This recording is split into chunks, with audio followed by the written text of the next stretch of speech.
Welcome to our February event, which is ironic because there isn't a whole lot of love going on with our rates this year. That's our topic. This is going to be the rates episode. Yeah, it's all over the internet. There's no love. So we're not going to get rid of Valentine's Day. So, all right, Mr. Tim, as usual, thank you for joining us here today. Yeah, you're very welcome. It's we try to go topical, and in my world, this topic definitely has been consuming us over the last really 30 days, but it's ongoing. And to explain it and try to put it into layman's terms, kind of what I'm going to do today is just, what's the rhyme and reason behind this increase in interest rates? And if you're someone that didn't realize that rates had increased significantly, a quick Google will tell you that. Just Google mortgage rates and you'll see every news outlet just with the headline mortgage rates rise to the highest since January of 2020. So that's what we're talking about today. I don't Google. I just go to my local lending expert. I just do that instead. It's not great to Google mortgage rates. I'll say that. But that's true. But if fake news, if you want anything corroborated by what you're hearing today, there you go. You'll see it. Yeah. All right, sir. So let's say where were we at the beginning of the year, and in general, where are we now, and where are we going to look for things as far as like next month? So I would just say in December to early January, we were in a very low interest rate environment, low threes. Government loans were still getting into the twos, very, very strong interest rates, historic lows, not quite off. We were a little bit off of the lows that we had been in, at parts of 2020 and 2021, where they were just absolute basement bottom rates, right? But they were still fantastic come, Christmas time of 2021. Then the Fed started to meet and began to plot out their rate hikes, which they kind of had realized that in order to curb inflation, we just saw year over year 7.5% inflation, which is the highest it's been in like 40 years, I think. So that means any goods that you're purchasing is 7.5% more expensive than it was a year ago. And I don't think that people have gotten necessarily 7.5% annual raises. So people are feeling it. Yep. To combat that, the Fed basically said we are going to hike rates in a way to slow down, this economic expansion, essentially. Now, we've said before, the Fed interest rate is not directly correlated with mortgage rates, but in this instant, it does matter for a couple of reasons. One, the Fed has been purchasing mortgage-backed securities with both hands really since the pandemic hit in March of 2020. And that was to keep mortgage rates down and to stimulate at least this part of the market. So they've been buying mortgage-backed securities and buying. What a mortgage-backed security is, we have a client who purchases a home. They use, a financing tool, a 30-year fixed rate mortgage with Fannie Mae, Freddie Mac, whomever. We then sell that loan on the secondary market, and then it gets bought by Wall Street. In this case, they've been bought by our government, essentially, the Fed. Okay, so they've been reinvesting into this business to keep rates low. Mortgage-backed securities are purchased. The yield is higher. Interest rates are low. That's starting to change because the Fed has said that they're going to stop purchasing mortgage-backed securities. Essentially, they haven't actually done it yet. They're still purchasing mortgage-backed securities like crazy. It's an emotional decision. It's the feelings of the market really play with them. For such a numerical situation, vibes really change the market quickly. Emotions are very important. And it's, when we read charts and where rates are going and yield spread and things of that sort, emotions, just see what happens when there's big economic news or world news. I mean, the market gets shuttered sometimes. So the mortgage-backed securities, and now we're looking into the markets, hoping that private investors will buy mortgage-backed securities. But what they basically said is, we're not buying mortgage-backed securities now. We're going to wait until rates are kind of at their peak, because why would I buy a mortgage rate at a mortgage at 3.5% when I know I could yield a 4.5% in 2 months or so? So they realize now is not the time to buy mortgage-backed securities. They're going to wait until interest rates are a little bit higher. And so, they're heading that way, right? The other part is that inflation. So as soon as the Fed does start to hike rates and inflation starts to curve down from that 7.5% high, then maybe the mortgage-backed securities will be purchased a little bit more, and then rates might come back down again. But we're not talking for quite a while, because the inflation number is year over year. That 7.5% number is January of 2021, looking back to 2022, looking back to January of 2021. So we're going to have a long sample size before we see mortgage rates react to the new inflation, right? Which we hope is somewhere around 3%. That's a good number. So where we were, low threes, now we're very much a 4% interest rate market right now. Sometimes slightly higher. Conventional rates. I quoted one at 4.25 yesterday. I hadn't quoted a 4.25 in a long, long time on a 30-year fixed primary residence purchase, right? Yeah. There's always scale to it. If it's an investment property, if it's, a renovation loan, condo, that kind of thing, a little bit higher rates. But most of the time we're talking 30-year fixed primary residence. We are very squarely in a 4% and higher interest rate market right now. And it happened like that. It happened very, very quickly. So what's that? It means people's buying power is less, also in a market where prices are rising and there's a lack of inventory. So yeah, why we're bringing this up really is that this is a market, still not a bad market, because we still think property values are going to appreciate and rates are still historically low. This is a market for people that are very serious about buying. The ones that it's very difficult to get a contract, accepted when you have somebody that's going in below list price and asking for closing help or pursuing down payment assistance and that kind of thing. Yeah. It's not impossible, but it's hard. Yeah. And there's so many houses now that are still, I'm seeing a lot of houses still out there that need a lot of work. Mm-hmm. People are like, you know what, let's just put it out there and see how it goes. So you got to have a stomach for some repairs and stuff too, if you're serious and in the market. Yeah. I just was telling this because I knew that we were going to do this call. So since Thursday of last week, I've written 11 pre-approval letters for clients to submit offers. One was accepted. 1 for 11. That's Chris Davis batting average. Yeah. That's bad. And you know why? The number, we just talked about it before we turn the camera on, the number of active houses in all of Calvert County is 67 today. 67. There was days in the last 3-4 years ago where there was almost 67 just in the ranch club. And now there's 67 total. So inventory is crazy low. But I have a feeling this spring, it's weird. You and I talk about it pretty frequently that we're very weather dependent. I don't know why that necessarily is, but when things get warmer and people get out of their houses more and they start going to open houses and sellers see more activity, they are more likely to put their house in the market and do things like that. So I'm still hopeful that the spring and so forth is still going to be good for everybody, but you have to be pre-approved and you got to be ready. You got to know your rates and buy down points, and you got to be prepared. And if you're a home seller, I know this is more of a buyer video that you and I do, but if you're a home seller, if you've got like a place to go, like living with family for a little bit, or you've got some friends to stay with, or if you've got a situation where like you can sell quickly, but wait to buy a little bit, oh man, you are in a prime condition to make the most money for your house possible. And you can either wait till like things stabilize a little bit, or you've got more equity. You can buy down points and stuff. You can talk to Tim, right? You can buy down points. You can get the rates down. You can put more money down, which makes your offer look way more enticing. You won't have any contingencies. Like if you're a seller and you've got options, you are in the driver's seat for sure right now.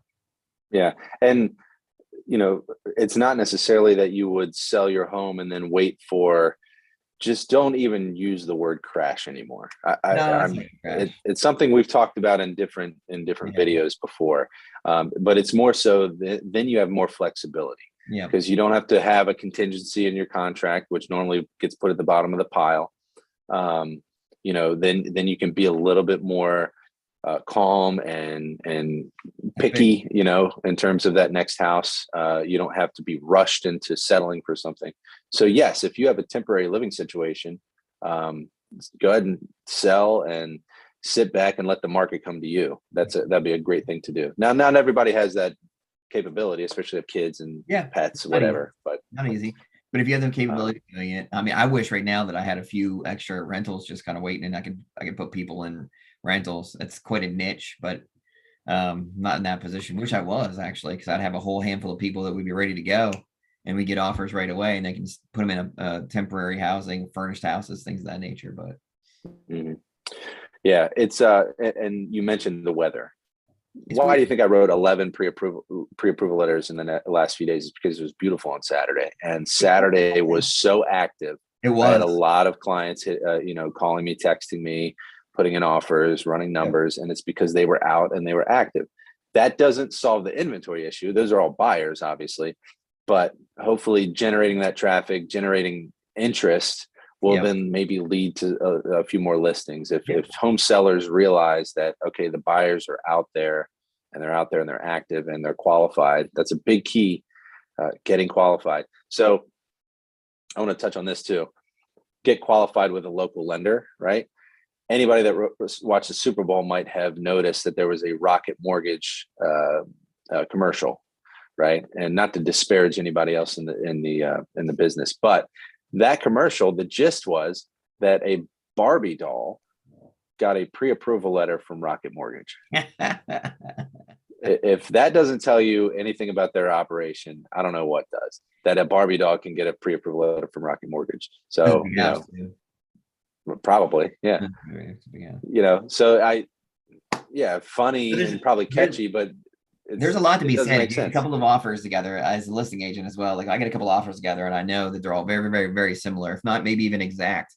One of the defaults is to see if it's a lender that I know can close a loan, that I can trust, that I can call, and we can solve problems together when things come up. That's definitely a factor for sure. And I know you have a little rapport with a lot of the local agents in this neighborhood, so it's important. Because I wrote those pre-approval letters the last few days on offers, I got several calls from listing agents asking about the letter, asking about people's qualifications. Now, only one got accepted, but still, that's an extra effort that the listing agent likes to do, is to call the lender and just kind of wrap with them a little bit. There's certain things that we can't say. We can't say what your credit score is, or your income, or where you work, or anything like that, but we can get a general idea of how strong a file is. Are you confident in the closing date that was put on the offer? Things of that sort. And that's leaps and bounds. I mean, that's not going to happen with a credit union, a big bank, because they have nobody to call most of the time, and they definitely can't call on the weekends. So if the listing agent is able to touch the lender, it is a big, big deal, and it helps your offer. It didn't help this weekend, but still. No, but they were able to reach out to you. So you're going to be like looking over your shoulder these weekends, these Saturday afternoons from the next few Saturdays, like, I'm going to go, but not too far, or take your laptop everywhere and just have pre-approved letters ready to go. Right. I'm glad you said that. So if you can do the pre-approval part where we talk, you fill out the application, I get your pay stubs and W-2s and bank statements, all that stuff. If we can do that between Monday and Friday, weekends to write a pre-approval letter, to run numbers, I can do that as many times as you need me to. If you have to get qualified on a Saturday after seeing a house, that can be done, but it can sometimes take a little bit longer because I'm home, I have kids, we might be doing something. So I always suggest, talk to me Monday through Friday. By Friday afternoon, be ready to submit an offer that weekend, and all I have to do is write a pre-approval letter, and I will do it every single time. That's good. That's awesome to know. Yeah. So now you and I have both had scenarios where somebody just pops up and says, I want to see a house. Yes. And they see it at 11 a.m. on a Saturday, fall in love with it. And you're like, oh, you haven't been pre-approved yet? And then the pressure's on, right? Hurry up and get everything in real quick. You're like, yeah, this is not going to work. But by the time you do all that, we can do it quickly in an hour or 2 or 3, depending on how quick. There's already people submitting offers, and it's just, it's difficult. But I find most of the time, not all, most of the time I find that my December, my January, my February buyers are planners. That's why they're in the market right now. And I find people that are not they're not planners, they're just more busy or whatnot. They're usually spring and summer people. I don't know if I'm making that up or it's just a gut feeling, but planners seem to be like the December, January people. Yeah, I agree. That's why we normally plan home buyer seminars for January and February. And, also because we're a little bit slower and we want to allocate time for that, but also that there are people that say, all right, this is the year I'm going to buy a house. Is And it? then I that, do it. tends to start in January and February. So Yeah. I do agree with that. All right. Awesome. I'm not too crazy. I'm crazy, but just not that kind of crazy. Yeah. Now, look, interest rates are higher, but that is not a deterrent. It's just a cautionary thing where, if your mother, your brother, your sister got a 2.875 interest rate in October, November, Okay. that's no longer available. That's the reason why we But you know talk what? about that All today. right. So think about it that way. So let's say you get four, whatever, in the market. So at some point the kind of not rebounds, but like the rates come back down. You have an opportunity to refi, maybe even pull some money out to do some projects. Like you have opportunities and options as long as you have a long-term 5 to 7 year plan for that house.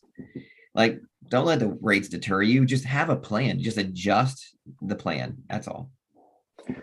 There's some graphics floating around on the internet, on Facebook and other places where the difference in interest rate versus the difference in sales price, waiting for rates to go higher is more detrimental than waiting for prices to come back down, because a 400,000 on a 4% rate versus a 450 on a 4.5% rate, there's not much difference there. Yeah. So you're making the payment. You're not paying the sales price. You're paying the mortgage payment, right? So focus on the payment and how that's going to affect you monthly, not so much on the price that you purchased the house. Because if you draw it out over 30 years, maybe it's not that much higher than you thought it was. Now, if you wait for rates to be 5%, then we could have a problem in terms of how much your buying power is affected. So just when you're ready, do it when you're ready, and we'll make a plan that works for you. That's the moral of the story, right? Like if you're ready now and your finances are in good position and your bills, everything's ready to go and you're ready, we'll find something that works for you. Like we'll, work through you essentially. Loanswithtim.com. A lot of Right. information up there. New website. Everything's rocking and rolling. So if you need more information, go to loanswithtim.com, and also have my contact information on there as well. That's awesome. And then we see you out and about all the time at events, like the Valentine's Day. one. I made a Mrs. Sisson very happy with a bouquet from Floral Expressions. They do a great job. Amazing. And it's funny is when I went up to the first time to do the video for marketing, I bought some flowers because I just every once in a while do. They lasted almost 3 weeks. And they've gotten better since I bought them. I mean, they're just blooming. They're gorgeous. You can smell them upstairs in my house. So they're in the kitchen. And because my foyer is kind of open, my wife goes, I could smell them upstairs. I said, yeah, they're so good. All those guys that waited in the grocery store line and they're probably dead already. Today's the 15th. Yep, probably dead already. Next year, you can come to the Valentine's event, have some beer, have some food, and buy real flowers.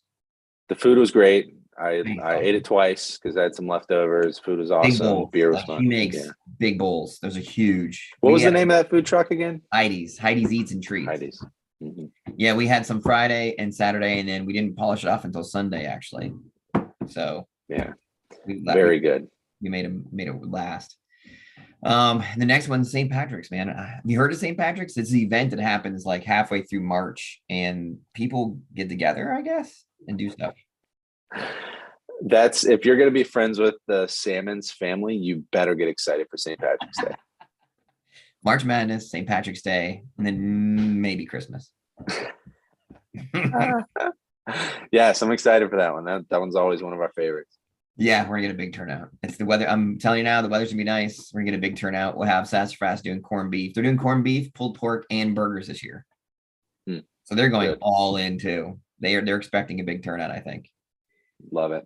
So we'll do giveaways and we'll take care of our clients and our friends to make sure they get fed first and all that good stuff. So I promise not to talk about mortgage rates at Scorpion.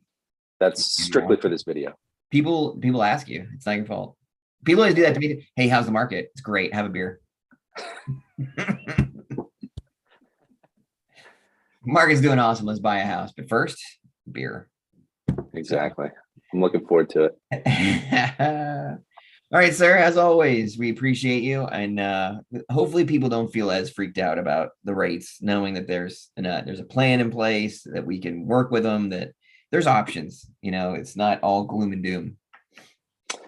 At the end of the day, you're trying to purchase a home and build wealth through real estate, and your primary residence is one of your biggest assets. And if the rate's a little bit higher, we'll always monitor it moving forward for if and when they fall, for you to secure some sort of refinance. So that's what we do, and we monitor everyone's loan every year. And if it's an opportunity to refi, we'll certainly reach out to you. So it's not something to panic about. It's just something to be aware of. That's all. Yep. Plan. That's why we're here, to help you plan. So, all right, sir. Well, you enjoy the rest of your afternoon. We appreciate your time. We know you're a busy guy, so we appreciate you. And we'll do it again next month. Yep. We'll talk next month.